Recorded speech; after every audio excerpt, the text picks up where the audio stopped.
பாவத்திற்காக இறைவனிடத்துல ரப்புல் ஆலமீன் இடத்துல மன்னிப்பு கேட்டு இருக்கிறோமா?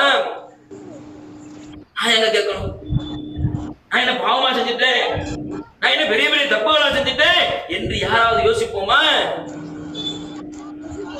அறிவு கொடுக்கப்பட்ட அந்த நேரத்திலிருந்து நம்முடைய சிந்தனை பலனிக்கக்கூடிய காலத்திலிருந்து இப்போது வாழக்கூடிய காலம் வரைக்கும் எத்துணை தவறுகளை செய்திருக்கிறோம் என்று பட்டியல் போட்டால்,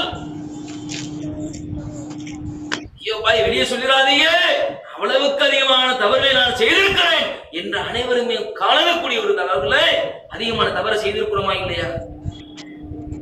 எண்ணிலங்காத வகையில கணக்குக்குள் வராத அளவுக்கு மிகப்பெரிய அளவுல பாவத்தை செய்திருக்கிறோமா இல்லையா? அப்படி பாவத்தை செய்திருக்கிற நாம அந்த பாவத்திற்காக வருந்தி கலங்கி கவலைப்பட்டு இறைவனிடத்தில் சரணடைந்து, இறைவா எனக்காக இந்த பாவத்தை மன்னித்து விடு அல்லாஹ், உன்னை தவிர பாவத்தை மன்னிக்க கூடியவன் யாரும் இல்லை என்று இறைவனிடத்தில் பாவ மன்னிப்பு கேட்டு இருக்கிறோமா? மனிதனுடைய இயல்பு மட்டுமில்ல, மன்னிப்பு கேட்பதை விரும்புகிற தன்மை மனிதனுக்கு மட்டுமில்லை. அல்லாஹ் திருமறை குர்ஆனிலே சொல்லி காட்டுகின்றார், இன்னல்லாஹ யுஹிப்புத் தவ்வாபீன வ யுஹிப்புல் முத்ததாஹிரீன். அல்லாஹ் இந்த மாதிரி பாவ மன்னிப்பு கேட்பவர்களை விரும்புகிறான். அந்த பாவத்திலிருந்து தங்களை தூய்மைப்படுத்திக் கொண்டு தூய்மையானவர்களை அல்லாஹ் நேசிக்கிறான். அவனைத்தான் அல்லாஹ் பிடிக்கும். இன்னும் அல்லாஹ்